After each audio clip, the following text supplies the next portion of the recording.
من الشيطان الرجيم بسم الله الرحمن الرحيم الحمد لله رب العالمين الرحمن الرحيم مالك يوم الدين إياك نعبد وإياك نستعين اهدنا الصراط المستقيم صراط الذين أنعمت عليهم غير المغضوب عليهم ولا الضالين آمين. Amen. Thank you for that, Quadri. Assalamu alaikum, everyone. Thanks once again for joining us today. I would be introducing Micah. Here in Micah, Nigeria, our vision is to see Muslims return to the state of Islamic excellence. Some of the programs we deliver include, but not limited to, feeding the soul, creating a safe space, economic development, leadership, and competence, capacity building, encouraging positive social interaction, and promoting passion for the deen. You can become a member in Nigeria by completing a membership form, which would be put in the chat box, and paying a fee of at least 5,000 naira. Kindly subscribe to our YouTube channel. Our social medias are all Micah Nigeria Lagos. For more information, please check the chat box. The session is going to last for 1 hour. We're going to take questions at the end of the session.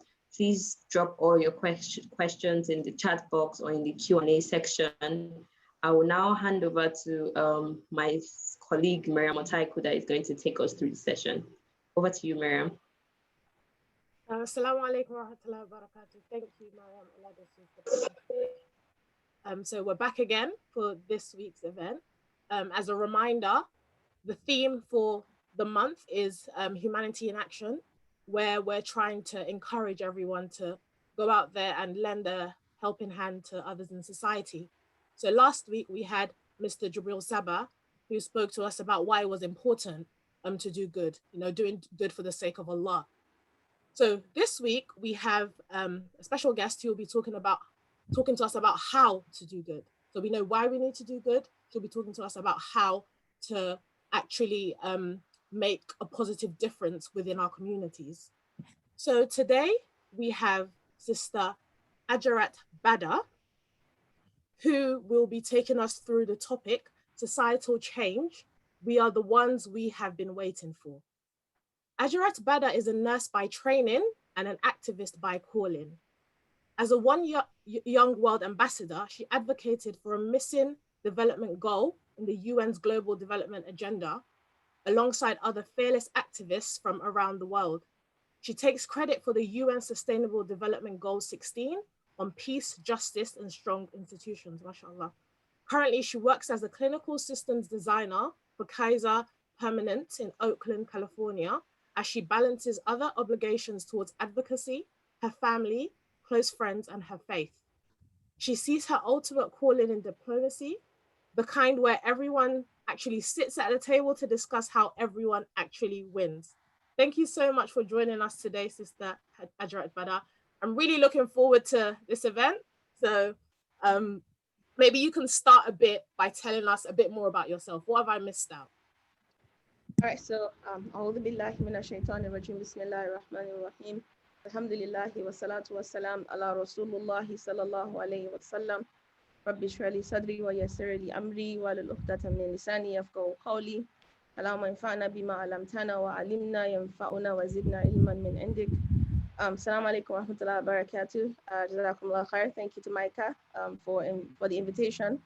Alhamdulillah, we are the Micah children. I remember way back when I went to Crescent School, and I grew up as those tiny little Crescent School kids who used to come and have meat pie and cook way back when in the early days of Micah. So it's really nice. I mean, we've been on that journey as well together, and it's always a pleasure to come either to speak or to moderate or to listen, to benefit and to be benefited by Micah's program. So happy to be here, and thank you, Miriam, for the introduction. Alhamdulillah. So a bit more about myself. I mean, your introduction was really, really good and apt. I'm a nurse by training. This is what I do. But I'm talking today particularly in the context of societal change, as the topic says, right? We are the ones we've been waiting for. Many times, you know, we look to governments and people outside of ourselves to bring change. I mean, you know, in the US, as the whole world is celebrating with us for, you know,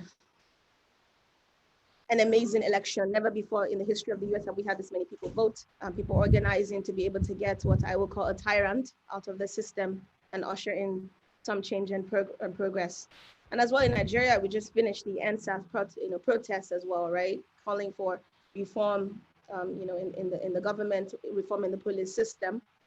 And, you know, how is that work done? So I'm supposed to share what I'm told is I'm supposed to share my experiences working for change or working with people from all around the world to be able to bring about change.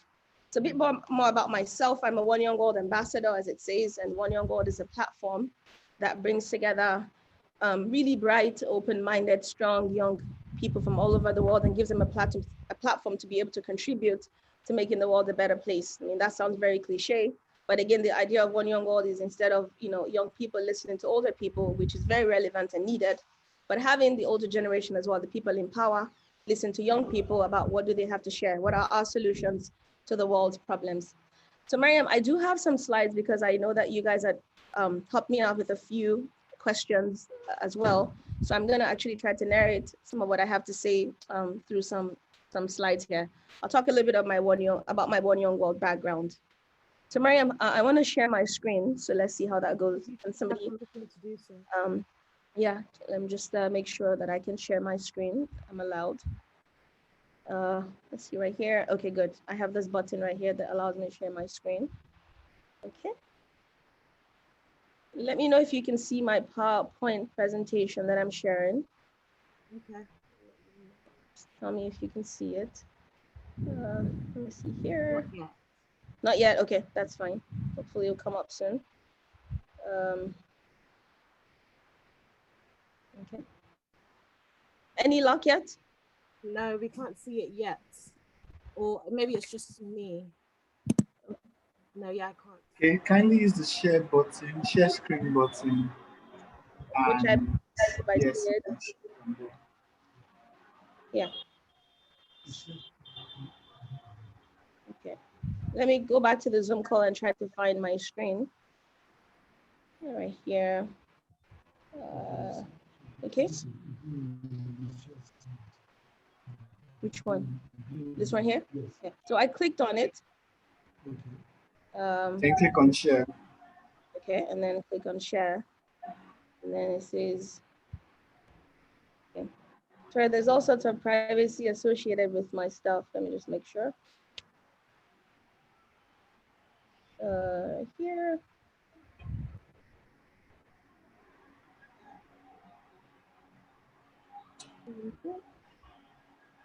Oh. All right. If it doesn't work, then that's fine. I'll just talk about it. Yeah, let me try one more time. So I clicked on share screen. Then To pick what, make sure your presentation is opened first. Can you see my screen now? Not yet. Okay, so make sure your presentation is opened first. When you click on the share screen, you pick the presentation. You will see different screens.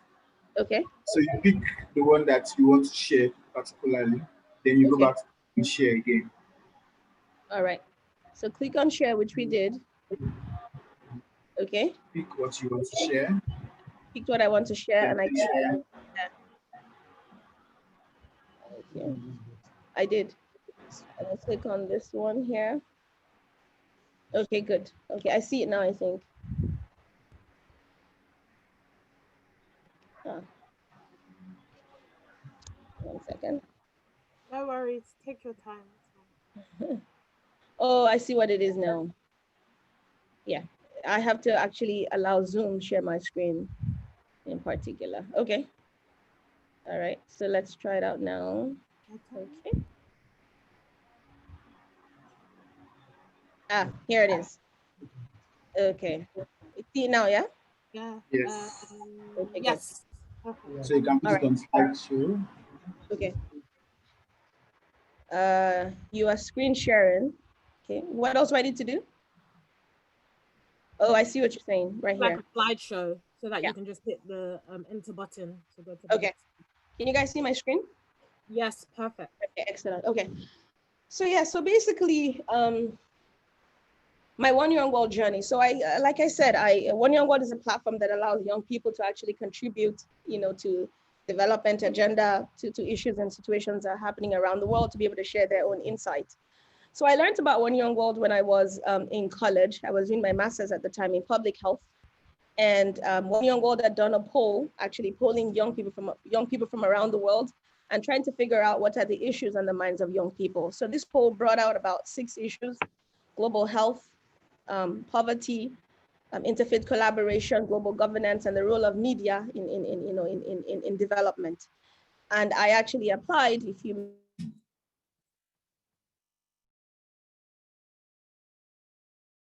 may, to health.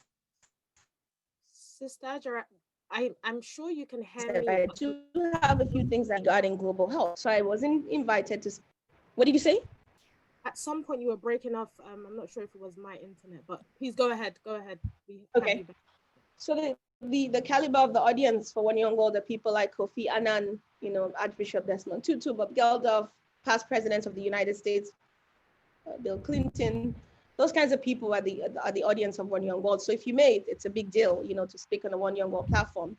And I shared my views about, the Millennium Development Goals and, issues on health, because I was a public health student.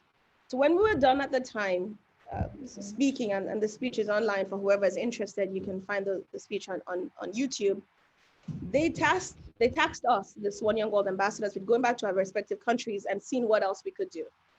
So now a bit of my background here, as you can see, I am Muslim. Visibly, I wear the hijab, and I went to America post 9/11. Right, we're living in a post 9/11 era, and I happened to go to America in 2002, just a year after 9/11 happened. So my thing was, hey, the UN, how come you have a global development agenda and you have nothing that's speaking about interfaith collaboration and about peace, about all of this, issues of conflict in the name of religion? And I was like, hey, how about, a goal on interfaith collaboration for peace, keeping in mind what had happened again with 9/11. So I wrote up my goals, and I hope that the next slide has it. Okay, so I wrote up my goals basically, as you see here. I said, we believe that there is a goal that the UN needs to work on that would help the other goals be achieved. And that goal is basically looking for interfaith collaboration for peace. And I wrote it up in this manner that you see here: the goal and the 5 targets: provide an atmosphere for peace and dialogue involving all religions, promote tolerance and understanding of people of different faiths, and promote the rights and civic responsibilities of people of all faiths. And I basically put that out to a bunch of my One Young World ambassadors. And I'm sorry, there's a lot of text here. I don't want you to necessarily spend so much time reading it. But the idea is that we went with this very clear, goals and targets for the UN, asking them to be able to add that goal to the list of development goals they were working on at that particular time. So never mind that the UN's Millennium Development Goals were adopted in the year 2000. And I want us to pay particular attention to what I'm saying here. And this was 2010. This is 10 years after the UN adopted an agenda. And here's young people from the One Young World platform calling for them to be able to add this group of goals, this particular goal anyway, to the list of goals. So we were actually referred to the, because of the One Young World platform, we were referred to the Chief of Political Affairs at the UN, a man by the name Nick Hayson, who referred us further to something called the UN Alliance of Civilizations. This is a lot, but I'm trying to carry you guys on a journey here. And they sent us to Brazil, where they were having a forum. That was my first exposure, honestly, to doing this kind of work, to doing activism, to calling for something. So you have your posters with you. We had all these posters we had printed out. I think there's a picture of a poster in a previous slide. We also had, if you see right here, I don't know if you can see my screen, we also collected signatures. So we printed a very big banner. We collected signatures of the Prince of Norway, the CEO of Unilever, Desmond Tutu, all of these amazing people. Those are the signatures you can see right here. And we took all of this, to the UN, and we were, banging on the walls, and we would go there in the morning and put up our posters. I'm trying to paint a picture for you here. And the next day they'll take the posters out and people didn't want to sit with us because they're like, you guys are protesters and all of that fun stuff and da, da, da. We were very determined in what we wanted to do. We were very determined in the agenda and what we were pushing for. We were very convinced, right? We need a goal that's calling for interfaith collaboration for peace in the post 9/11 world. We need a goal that's calling people towards stopping violence in the name of religion. Okay, so this was in Brazil, 2010, like I mentioned, 10 years after the UN's agenda had been adopted at the particular time.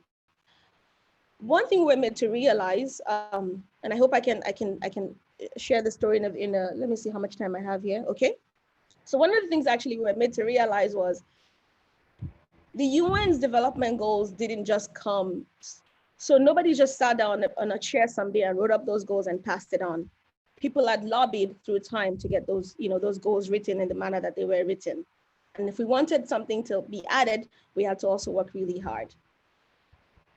However, 10 years after the Millennium Development Goals were actually adopted, it was a very, very long time. And the goals were going to expire in 2015, where a new set of goals were going to be adopted. Can you hear me okay, Mariam? I see your face. Is my audio okay? Your audio is fine. Okay, perfect. So in 2015, they were going to work on a new set of goals, right? The UN works on development agenda for 15 years at a time, 2000 to 2015, 2015 to 2030. We were at 2010 at the time. We had 5 years for the MDGs, as they're called, the Millennium Development Goals, to expire and for a new set of goals to take place. Did we want to spend a lot of time going back and trying to add a goal to something that has been in existence for so long, or to look forward and add our goal to the new set of goals that were going to be adopted in 2015, right? This is a dilemma that we had. Did we want to go back and say, 10 years ago, you guys didn't do a good job, so fix it, or move forward and say, now in what you want to do, here's how we can participate. I think I have a slide here that talks about collaboration matters. I hope I can get it. Here's a group of some of the organizations that we worked with. So One Young World, we reached out to the United Religions Initiative, Conqueror, the Muslim American Society, the Peace Center, the Council on American Islamic Relations, International Award for Young People, the World Council of Religious Leaders, right? We reached out to lots of people. Again, we traveled all around the world, meeting people, talking to them and letting them know this is what we have in mind, and we want to be able to influence change.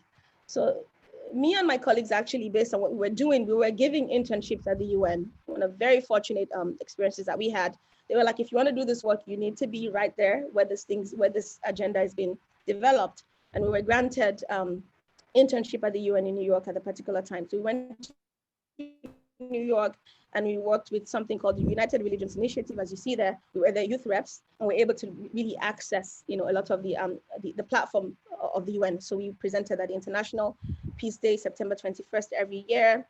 I ended up going to Doha, making some presentations. We went to Austria. We went to New York many times. We met with many governments. We went to Mexico. I mean, the list is endless. But the point to be made is we worked really, really, really, really hard to be able to get, again, them to listen to us.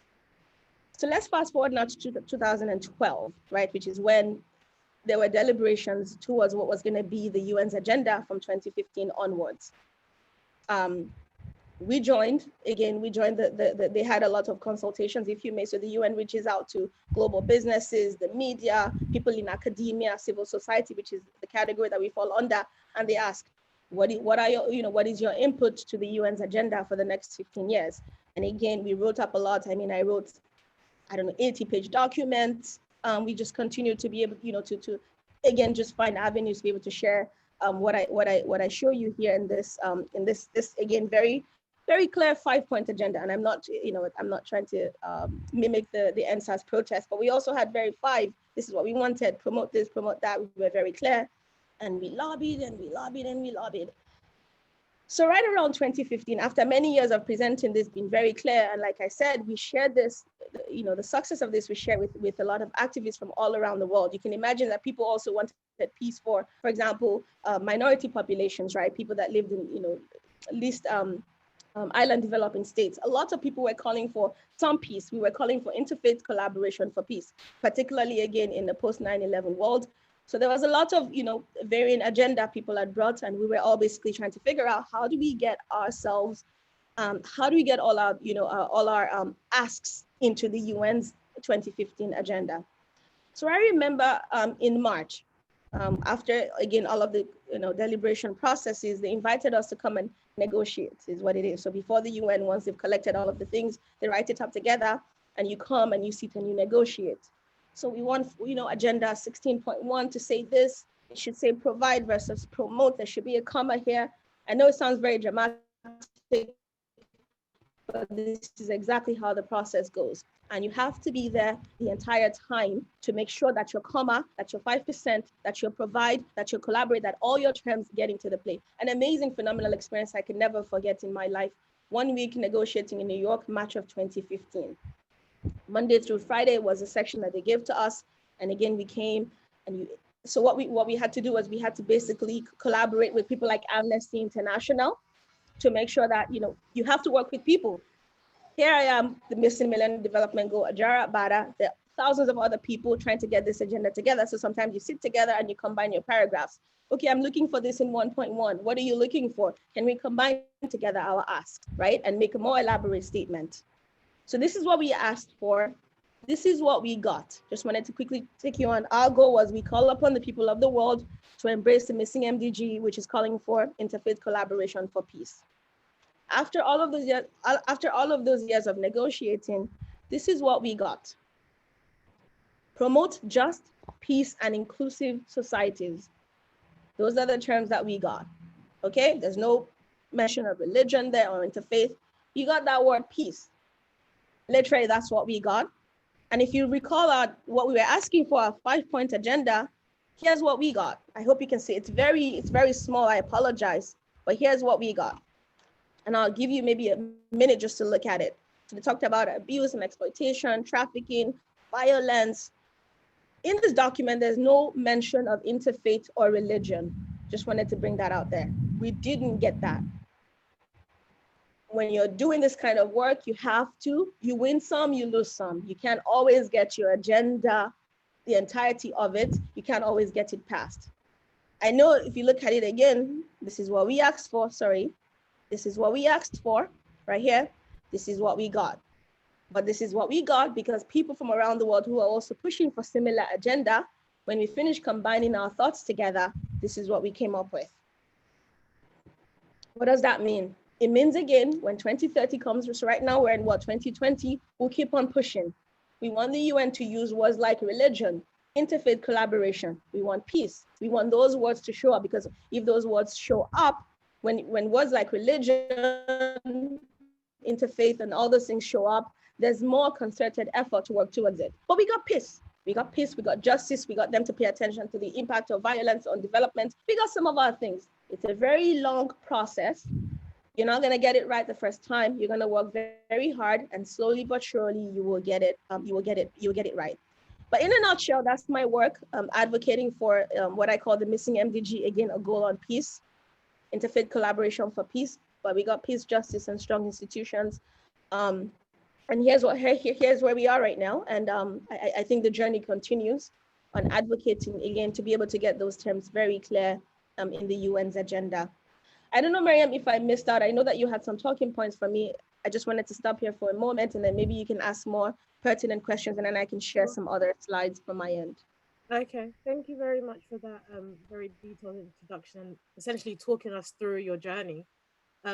You've covered some of the things I wanted to ask. I think one of them I wanted to ask was, how did you get stakeholders at the UN to support you? But you did show us, the sort of collage of all the different signatures you got from people like Desmond Tutu. So I'm sure that weighed heavily on getting them on your side. Exactly.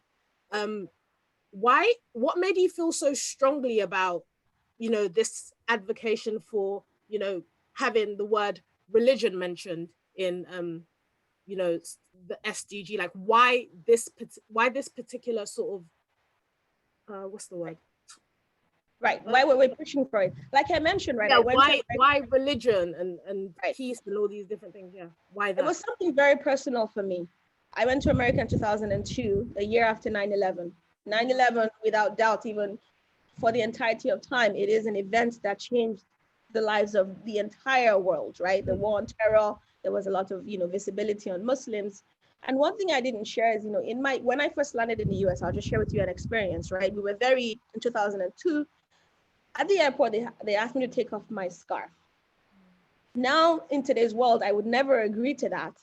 But I did at the time, right? Because you're so scared. Oh, I don't want them to think this about me and blah, blah, blah, and all of that, right? So I was like, yeah, took off the scarf, took my little, picture to at the immigration, and then put it back on, and it was fine, right? That's the world we lived in then. It's getting better now, right? It is getting better. I mean, many of us here are old enough to know how, when September 11 happened and how things have changed. If you live in the US and in some of these Western countries, you know the impact, right, of 9/11 on issues. So I was really adamant about it because I said, I know my religion. I'm a Muslim. I mean, like, really, I just came from that. Like, really, that's not Islam, this bombing and killings. I mean, again, it sounds very cliche, but that's not Islam. So I was very passionate. And what even pushed me further was when I went to some of these gatherings, I'll tell you something. Okay, one time I went to Venice. I'll just share a very tiny example with you. It was an event where they were discussing, it's a closed event, it's called the Performance Theater, where world leaders come and meet. You don't have a lot of record of the Performance Theater online, meaning they don't allow media come. It's where you talk of color about what are we going to do to make world better for the next year. So all the world leaders come together, they sit in that room for a weekend, talk about our agenda for next year. Next year again, we meet to talk about it for the following year. There was not a visibly Muslim person in that room. Of course, for men, right, we don't know because everybody has a beard, it's in vogue. But I didn't see anybody in a headscarf. And you can have a Muslim in a headscarf, don't get me wrong. I mean, without a headscarf, right? But I didn't find any visible Muslim. And on the agenda, whether you like it or not, was the issue of the September 11 and the bombings that happened in New York and all of it was on the agenda. And I was like, are you kidding me? You're going to discuss what you're going to do about this, and you can't even have the decency to invite, you know what I mean, a Muslim representation. Thank God we made it. We made it on the One Young World platform. They wanted to invite young people, and that was what we took to them. We said, listen, here we are. The first time ever that they invited young people, we went. We were very honored to be invited then in Venice, and we presented it. And people came to me and later and they said, Muslims are responsible. I said, no, we're not responsible. I, Ajarat Bada, a little girl from wherever I was from, was defending Islam in such an audience. Where are the Muslims? Where are the people? That is it, Miriam. When you go to the spaces and you find where development is where people are discussing issues that will literally affect you, but you're not at the table. You're not there. And that is why, and really, this, I think you also, live in a Western society, right? You see lots of places around you, and people have all sorts of opinions and ideas, and you don't have enough representation. Like guilty by association, just Absolutely. Because you're a Muslim, automatically you're responsible for everything every Muslim ever does. And we're not there to talk about it. So that's why I keep pushing. We have to be there. If we're not there, they said, if you're not at the table, you're what? You're on the table. You're being eaten for dinner. That's it. There's no other way around it. So that's my motivation till now. We don't have enough representation, no matter how you look at it. It's getting better, but we don't have quite enough yet. Right, thank you. Go ahead. Is there anything you want to add on that question? No, that's it. I mean, I had a couple of things I wanted to even share, particularly on, I think, reflections on NSARS and maybe reflections even on UN politics. But let me start, on US politics anyway, right? So I talked about my experience coming to the US at that time, where I had to take off my headscarf, right? But now in the US, you have people in Congress. I think I had a picture of, anybody know Ilhan Omar? This is the first hijabi, right, in Muslim Congress. And if you know Ilhan, I don't know her personally, I haven't met her, but Ilhan grew up in a refugee camp in Kenya, came to the US, right? Went through the system, whatnot. And you know what? She was very convinced, very confident, and she worked hard and she campaigned for Congress and she won. The first hijabi Muslim woman, obviously, in hijab in US Congress. We have to work hard, we have to be persistent, we have to stay the course, and we have to make sure that our voices are heard and that we're represented. People may know Ilhan is from Minnesota. I wanted to just point something out. She's from Minnesota, where there's a huge Somali population. But she represents a district that has a lot more white people than Somalis. Just trying to let you know, overwhelmingly white people in the district that Ilhan represents. So again, you don't necessarily have to be, if you stand for what is true, you will find people to come along with you on your journey to support you. Story of Ilhan. I will also share Zahra Bilu. You might not know Zahra, but Zahra is the director of the California, oh my goodness, CARE, Council for American Islamic Relations, one of our largest or the largest Islamic institutions in the US that does a lot of advocacy for Muslims. Why do I mention Zahra here? Zahra is not a congresswoman and anything of that nature, but Zahra is an amazing example of somebody who works at the grassroots level to educate people, to rally people around and educate them about their rights as Muslims, about their rights to vote, about the importance of participating. But I also want to say Zahra is in my usra. What does that mean? Zahra also takes time, right, to engage and build herself up, to build her Islamic knowledge, to be able to engage and participate and sit together in a halaqah and discuss and listen. This is very important. Many times when we're busy doing advocacy work, we forget I'm out in the world, flying here, going to this conference. I'm too big to attend an usra. I'm too big to listen and share with my sisters. I'm too big to, I don't have time. Forget about being big. I don't have time. No, you have to have time to connect with religion, to connect with your fellow brothers and sisters, to give your heart and your soul nutrition as well. You can't go out in the world and just be having your head running here and there. You have to have time. One thing I really respect about Zahra, she's always at Usra. If she's not busy with CARE, traveling somewhere at the border, protesting or doing something like that. And she's very Google Zahra Bilu if you have time. Some people, whenever she's around, she's in Usra. I want to show you another picture of a lady by the name Farah Khan. I don't think many of you know her. In 2012, I met Farah, I think around 2012, when I was giving an award for my UN work at that time. Farah came with her 2 sons, I'll never forget. And she came up to me and she said, I'm so proud of you. I wanted my kids to see, that Muslims can come out in the open and they can advocate and they can make change and do things. And I was like, yeah, mashallah, thank you so much. I'm very, thank you, Sister Sarah and Farah for the kind words and whatnot. Today, she's the mayor of the city of Irvine. The city of Irvine in California, Farah is the mayor. She ran for council twice. The second time she was successful. And then after serving as a councilwoman, she ran for mayor and she was successful. 8 years is how long Farah continued to be engaged, and she went on. And I met Farah, who was congratulating me or who was encouraging me and saying, I'm so happy to meet you. And I want my children to see that, you can't be a Muslim and you can be out there and you can, you can engage society. And now I want to say, Farah, I'm so inspired by you, mashallah. What can you teach me about your work and how you advocated and what you did to be able to become mayor? So what is the point I want to make here is that there are opportunities for us to engage, opportunities for us to do work, to do good. We have to stay the course. We have to be persistent. The first time around, you may not win. Farah didn't win councilwoman the first time. She ran again. You can't be beat. We didn't get the Missing Mdg, but we have to keep on going because in 2030, again, the UN will have a bunch of new agenda for the next 15 years to 2030 to 2045. Maybe then we'll get the word religion and all of that into that. But we have to keep going. We have to keep on. We have to be persistent. We have to stay the course. So that's it, Mariam. That's all I had, I think, for now. Those are little things I wanted to share. If you had other, maybe we can take some questions, but that's it for now. So I think what I'll do is I'll ask one more question from my pre-prepared list, and then I'll hand over to Mariam Oladosu to maybe take questions that have been put in the Q&A box or the chat box, so we can switch things up a bit. If there's time, then I'll refer back to other questions I had. So one particular question that I want to put to you is, could you give advice to individuals who would like to engage in activism? Because when I was at school, I used to actually pride myself on the fact that I was an activist. Like myself and my friends, we were part of this association called the Black and Ethnic Minority Association on campus. So we were basically championing the rights of people who didn't identify as white, because it can be quite a white environment in most universities in the UK. And so we thought we needed a safe space. So if there was ever anything on campus that we thought was racist,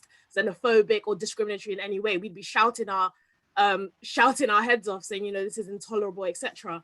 But I think when I left university, I kind of got into the real world and I thought, how can I still be an activist with a 9-to-5 job, etc. So what advice would you actually give people that want to engage in activism? Because mashallah, you sound like you're doing an amazing job with everything else you're doing in your life, you know? So please give us some advice. How do you do it? Well, alhamdulillah, I mean, I'm very thankful, that it sort of fell in my laps, if you may. So what do I mean by that? If you recall, I said that I was in school at the time, right? I was doing my MPH, and one young God wanted us to talk about the issues, global issues and global health issues. And I went and I spoke, and then I was just really on fire.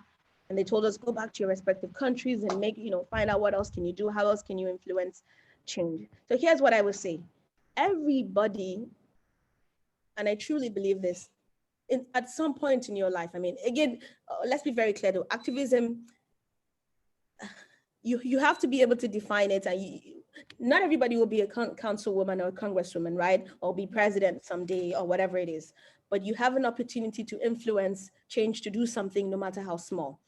If you have an opportunity, which we all do, most basic, you can go and vote. When they have council meetings around you, participate, go and listen, right? Engage, go to those meetings. There's 20 people that are trying to decide, should we build the road from, I don't know, Ikeja to Isolo or not? They actually have meetings about that, but we don't go. That's why one day you wake up, they just built a road, nobody told us. No, they told you, but you weren't there. They called that meeting, but you didn't go, right? You didn't go to your local government chairman. So again, in little ways, engage council. Other ways as well is, if there are petitions for you to sign, like the things you did on campus for students amongst us, those things matter. Those things actually do matter. When they want to write letters and petitions, for some of us who live in the West, if you collect so many signatures, right, your council member has to listen to you. Your congressperson has to attend if you get so many signatures, right? That's what you do. I'm a nurse by training. So luckily for me, I used to work then 7 to 7, job 3 days a week. I was very fortunate. So I had other days where I would engage. Take use of your free time is what it is. There's 9 to 5, but then there's also 5 to 9, right? The other times as well. I know we're busy with families and lives, and to be very frank with you as well, I don't want to be naive to say there are times in your life where you must prioritize certain things, right? I'm married now, it's a bit different reality. I have some obligations as well too, right? If you have little kids, you have obligations as well, right? I did a lot of things when I had a lot of time as a student, when I had all my time to myself. Now I have to manage, but there's always something that you can do.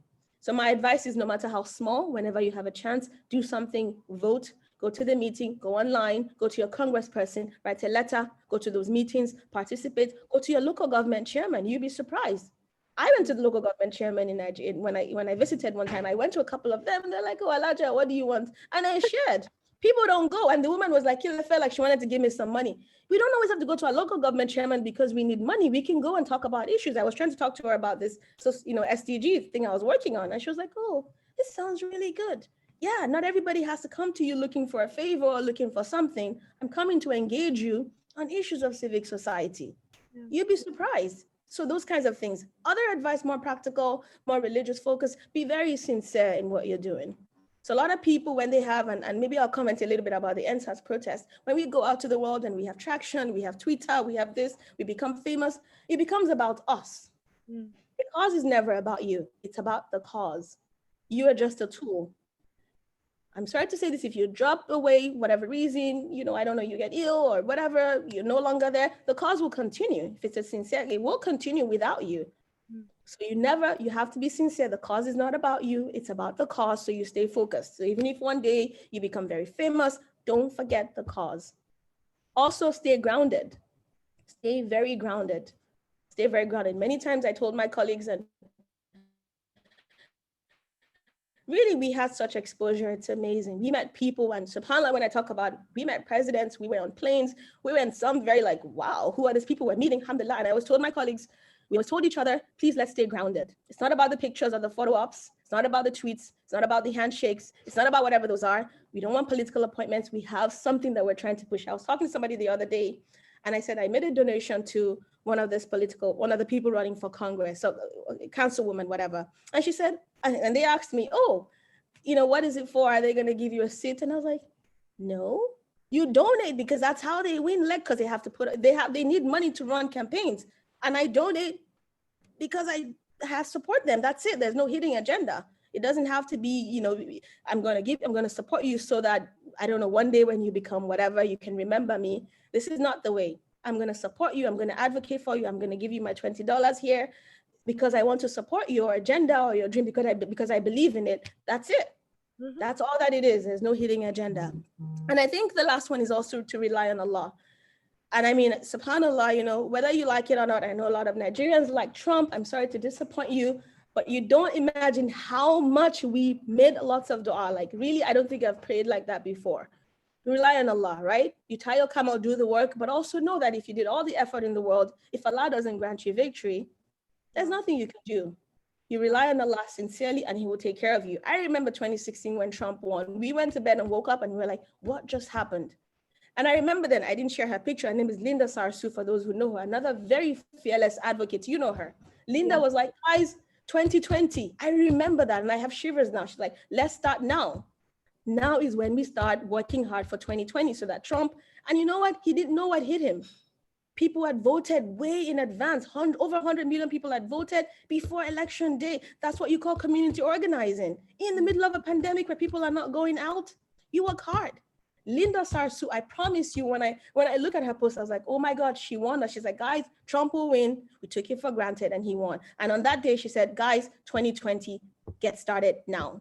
So if you want to see something, if you want to end SARS, if you want to work hard, start now. It might take you 4 years or 8 years. Start small, start now, start organizing, start aligning yourself with people who matter, people who can help you further your cause. It's not about you, it's about a cause. Start now. If you want something to change in 8 years, guess what? Now. If you want something to change in 10 years, it's now. That's it. That's what I have, inshallah. And may Allah help us. May Allah grant us victory. You know, we are the oppressed, really. With Trump, we were the oppressed, and Allah is always with the oppressed, and he was with us. And I'm very thankful that the tyrant is out of office. Alhamdulillah, Rabbil Alameen. Alhamdulillah. Alhamdulillah. Thank you so much for that. So what I'll do now is I'll hand over to Mariam Oladosu, who will take questions that have been put by our attendees in the Q&A and the chat box. So she'll just read them out to you and you can take them in turn. Inshallah. Thank you for that, Mariam. I'll read out the questions now, starting from the Q&A section. Can I just ask if anyone still has questions, please send them in and I'll just start from Q&A. So the first question is, how do we explain the avoidance of the term religion in the goal? How was religion understood by the Young World team, by the signatories that supplied them? What impact do you believe leaving religion out has? So like I mentioned, and I don't know if I was speaking a bit too fast, right? So in One Young World did a poll of the youth of all around the world, right? They did the YouGov is the agency they use. I think it's a UK agency that does really good polls. And they asked young people around the world, what are the issues on your mind, right? And one of the top six was literally issues on interfaith. Young people were curious about what we took to the UN, issues of violence in the name of religion. That's where that agenda particularly came from. And it was discussed at One Young World. So when I came back, I looked at it and I was like, yeah, why didn't the UN address it again in the post 9/11 world? So the question you're asking is, why was it left out? Because religion is a very contested topic, as you can imagine. So I'll share with you, right? This is MICA, it's a Muslim organization. There's a Christian organization, the major world religions. We have Judaism, Buddhism, and other religion. If you say religion and somebody says, my religion is called, I don't know, name something, right? Whatever the religion is, right? It's a religion. They believing as well, right? So you have to be very careful when you advocate for something using the word religion. This is the UN's approach. They want to be very cautious and careful because religion can open which religion. If your religion, you know what I mean, if your belief or you exercising your religious rights tampers upon mine, then where do we draw the line? The argument is yes, we can, but they're not used to that terminology. And we have to basically familiarize that term with the UN because it's supposed to be a neutral organization that serves all people regardless of religion. Religion is a very divisive factor in the world. It doesn't have to be the case, but we have to keep on going. So why was it left out? Because the UN is not comfortable with such words, not yet in their agenda, but we'll get there. So we didn't take it out, we wanted it, but we were made to understand that that's a very, we have to do more socialization with that term to be able to understand it, to be able to explain it, to be able to get that translated properly without anyone, infringing upon the rights of other people. That's what it is. Even in Nigeria, I mean, we know what we have in Nigeria here. We have little issues here and there, between Muslims and Christians, even though things are generally okay, but you know how it is. And now imagine a global population of people with different religions and, different cultures and practices. So yes, I hope I answered that question. I hope I didn't miss out on anything, but it's more about being familiar with the term is what it is. And it will come with time. Oh, did I lose you, Mariam? Am I still there? You're still with us. Maybe we've lost Mariam Oladosu. So I will pick up from her till she gets back. Thank you for that answer. So we've got another one here. Do you believe that there is a level of compromise that betrays the essence of a demand? That was brilliant. And the next question is Mariam, I think you're breaking in and out. Yeah, Mariam, I can hear you, but I think you're breaking in and out a bit. Okay, so is it clear now? Yes, go ahead. Okay, perfect. Okay, so the next question is, do you believe that there is a level of compromise that betrays the essence of a demand? Can a balance always be achieved? I suspect who's asking this question, but that's okay. I'm gonna try to answer it. I think the answer is absolutely yes. There is always compromise, whether you like it or not, right? And I don't know if this is also implied in the question, is what level of compromise is acceptable? If that's implied in the question, I'm not sure. There's always a compromise. Like I mentioned, you saw what we went to the UN with, what we were pushing for now, and you saw what we came up with, right? Again, there's always a level of compromise that's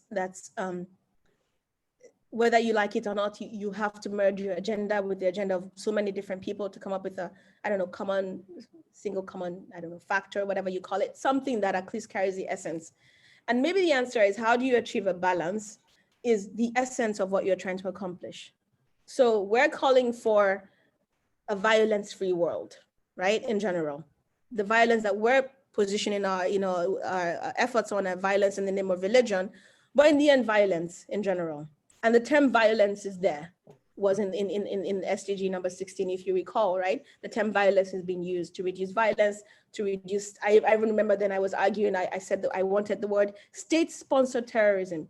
And they laughed at me then, the moderator at the UN, then when I was talking, I was like, we want, to be able to bring an end to state-sponsored terrorism, right? We know it happens, some governments, pitch other people against other people. And he smiled at me and I went to him and I was like, moderator, and he was, because in the end, right, if you say that state-sponsored terrorism, you want that to reduce, you have to first identify, where is state-sponsored terrorism happening?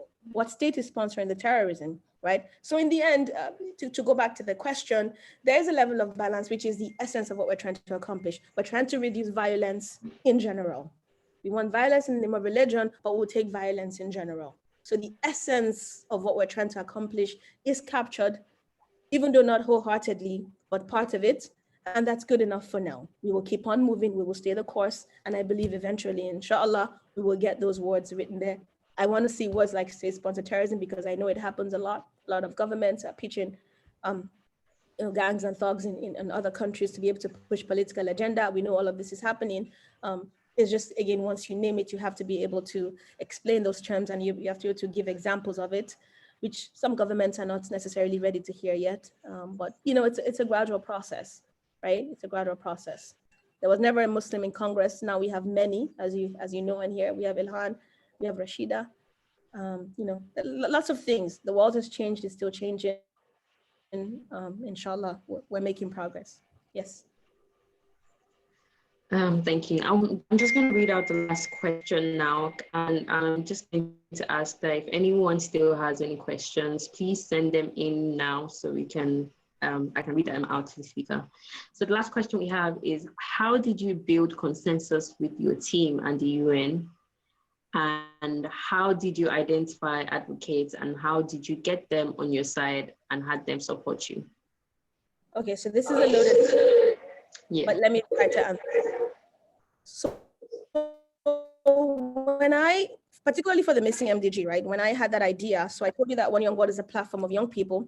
Way back then, Google tested something called Google Wave. I don't know if anybody here is familiar. Way before WhatsApp and all of this happened, it was a way to like texting with groups. It was, 2010 is not that far away, but now we use WhatsApp so much we forget what life was before WhatsApp. But there was something called Google Wave, and they tested that on us. So I shared on that platform my thoughts.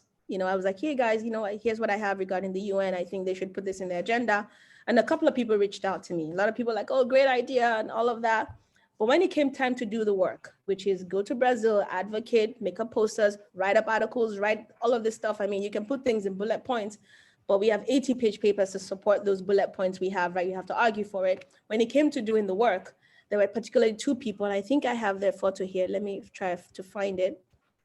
So here are actually the three of us who were, in the early days of working on the Missing Mdg. Here are the people who were very involved. And we went together to travel together to Brazil. We went to Doha together to do some advocacy work. Traveled, we went to New York, went to Venice, we went to all these places together.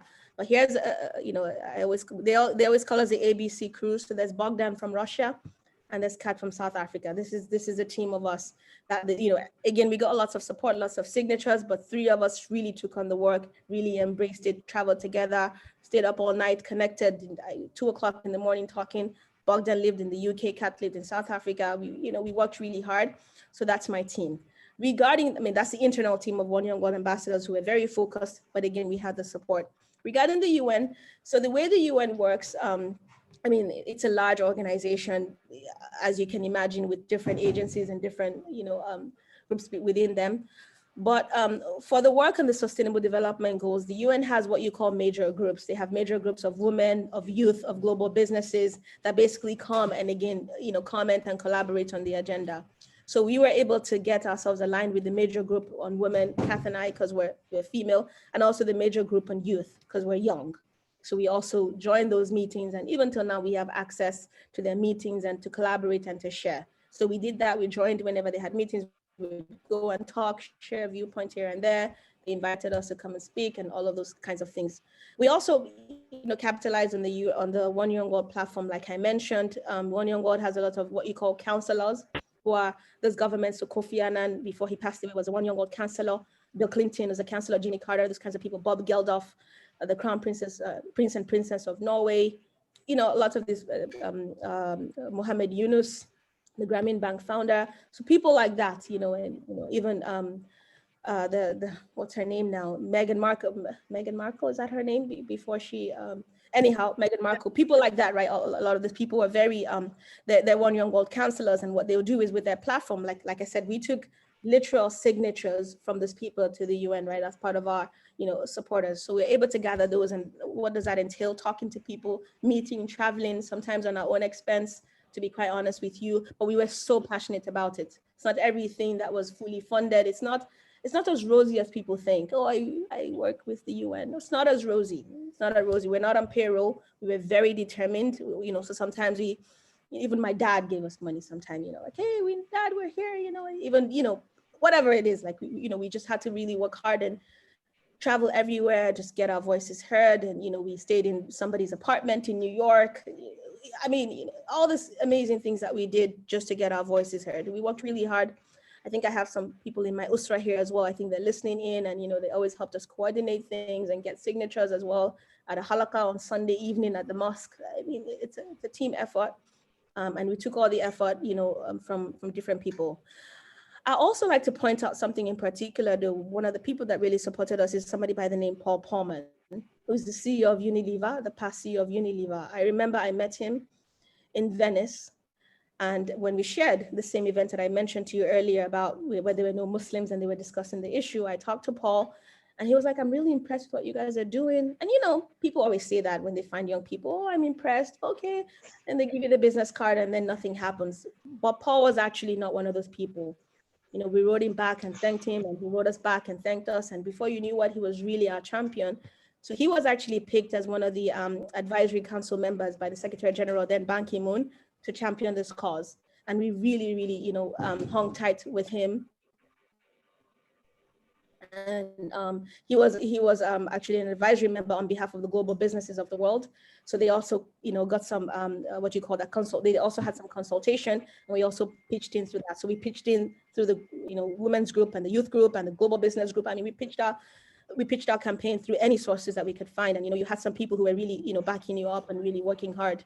And Paul was one of those people. I just wanted to mention him, was very instrumental till now. He's a personal mentor of mine who was always encouraging me. And one thing he always says to me, stay the course. Stay the course. It's going to take a long time, but you have to be there at the very end. I remember my negotiation in New York at 5 o'clock on Friday evening. Whoever was present on that table, that's the person that got heard.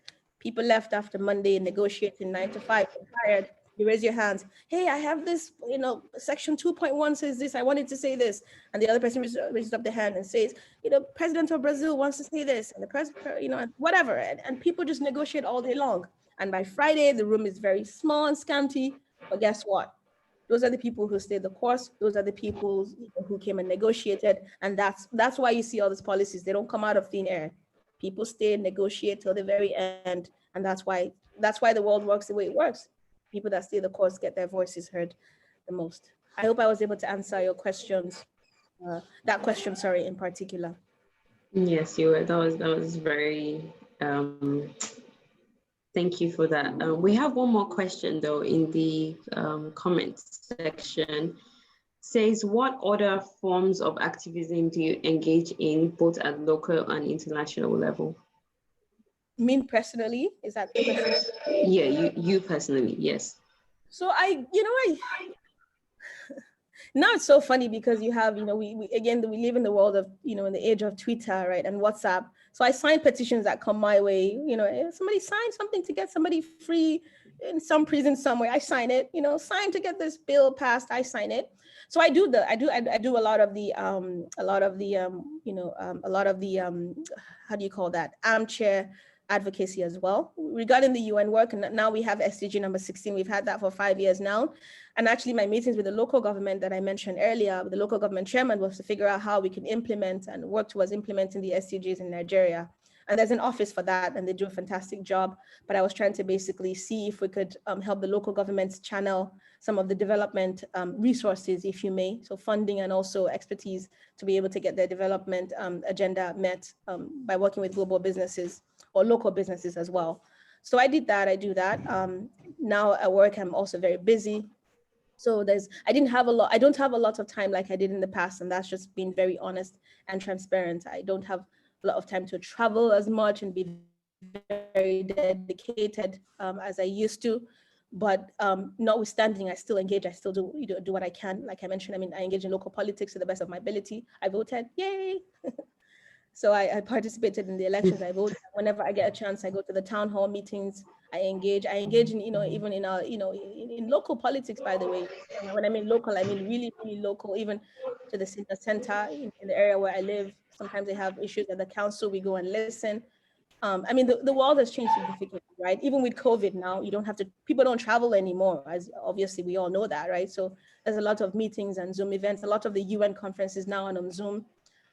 So we join those and we talk and we advocate. My advocacy has decreased, like I said, no doubt about that, because of other commitments of, family and also work. But I still try to do things here and there when I can. And I do eventually, I see my eventual calling in diplomacy. I really would like to get engaged and more active in this realm. And right now, the way I look at it, I work as a designer, healthcare designer. I design healthcare systems. And my idea right now is I'm taking this little time to also gather skills and knowledge, right? And also broaden my experiences, right? You can be out in the world, but somehow you also need to take time. Right? This is my time to also sit back and learn and engage. In the course of this years, I lived in Doha. I don't know if I mentioned that, but I lived in Doha for 2 years. I got a chance to study Islamic policy. I did extensive study in Maqasid al-Sharia. And I also took that, again, as a pause, even though I wasn't really pausing because I was still traveling at the time. But I lived in Doha 2 years because I really wanted to understand what was Islam's take on policy and public policy process. What are because we do have, public institutions in Islamic history. Or Medina is the first state, whether you like it or not. The first known idea of a state of a nation was actually Medina, right? In our civilization, and learning about that and how was Medina organized. So I took time to do that, and I take it as not being actively engaged as I used to is an opportunity to also learn, but I also still engage because we live in a society where there are multiple opportunities to engage virtually as well. And COVID, here we are. We're not going anywhere anyway. So here we are from our phones and our TVs and all of that, pushing for policy reform. Yeah. Thank you for that. That was amazing. Is there anything else that you would like to share with us? No, it's just good to be here. Thank you for sharing. I'm super pumped by the results. I'm just gonna say it again. Super excited. We were counting votes left and right. All of us. You guys were counting votes with us too. You know that. We were all counting votes together. So nothing. I mean, just wanted to share. I mean, the momentum of the EndSARS with the youth protest, not to get people demoralized. I mean, a lot of things took a turn. I wanted to talk about this, and I know that I'm not qualified in any way, except for being a Nigerian youth, if I so qualify for that, but to speak about people's, because I don't live here every day of my life, so I can't speak about people's struggles. But in the end, I would say people need to stay the course. You have to be organized. You have to have, a very clear agenda. It's not enough to want to, you have to be very organized and be very clear in what you're calling for. So there was a 5-point agenda, very clear, but there has to be something else as well, something more. What are we calling for? If we get this opportunities to affect change, what are we going to do about it? Who are the people that we've positioned, right? We want to run for presidency, but how many people are running for local government chairman to begin with, or state of House of Reps, right? Those kinds of things, how many people want to be, be the public defender, work in the public defender's office? We need to start from those kind of grassroots entities, and we have to align ourselves as well too. So again, aligning for the right reasons. I'm not aligning because one day when you become a senator, you're going to make me governor. I'm aligning because I believe in the cause. I think we have this cancer in Nigeria, if I can use that term, where you rub my back, I rub yours. And that's what's killing us slowly. You have to be able to rub your back because you can stand straight and do your work. I don't have to rub your back so that one day you can rub mine. So those kinds of things, we have to stay very sincere in what we're doing. And may Allah help us really. Prayers are very powerful. We're Muslims, we believe in it. We have to really emulate that. That's all I have. Thank you guys for sharing and engaging, for listening. Alhamdulillah Rabbil Alameen. Really, I'm very pumped really by the election. I'm running in 2024. I don't know for what. I'll let you know. I'm going for something for sure. Farah really inspired me. So inshallah, really, I'm announcing now my candidacy for something in 2024. I don't know. You've got my vote. Inshallah. Really, actually, I want to get more. I need to, inshallah, really share my voice as well. And I will, prepare this next 4 years. I'm actively for that. Thank you for the opportunity to engage. May Allah make it easy for you and give you the energy, the focus, the zeal, and the commitment to continue to push for change. And can I just ask that you say a prayer for all of us before we round up the session? Okay. أعوذ بالله من الشيطان الرجيم بسم الله الرحمن الرحيم اللهم انفعنا بما علمتنا وعلمنا ينفعنا وزدنا علما من عندك. O Allah, teach us only that which will benefit us in what you've taught us, and increase us in knowledge and bounty from you, Ya Allah. Forgive us our sins, forgive us our shortcomings and our excesses. Grant us barakah in our time, in our efforts, in our deeds. And my teacher always makes this dua, it's very powerful. O Allah, help us to see the truth as truth and stand by it, and help us to see falsehood as falsehood and stay away from it. Allahumma rabbana atina fi dunya hasana wa fil akhirati hasanatan wa qina adhaban nar. A'udhu billahi minash shaitanir rajim. Bismillahir rahmanir rahim. Wal 'asr. Inna lil insana lafi khusr illa alladhina amanu wa amilus solihat wa tawasaw bil haqq wa tawasaw bis sabr. Alhamdulillah Rabbil Alameen. Subhana rabbika rabbil izzati amma yasifun wa salamun ala al mursalin walhamdulillahi rabbil alameen. Ameen. I mean, thank you for that. That was amazing. We've all learned a lot, and I'm sure you've inspired at least 1 or 2 people here to take the initiative, the step, whatever it is you need to take to actually start influencing change in wherever you are. Please, thank you for everyone that's joined. Next week, the series is going to continue. We're going to have Sister Diza Aliko Mohammed join us and discuss social dilemma and what made her start. Please, we expect that we'll see you guys there next week, Sunday, same time, 5 p.m. And we hope everyone's learned something from this and starts to apply it in some way in their life. And we'll see you guys next week. Thank you. Thank you so much. Malik salam.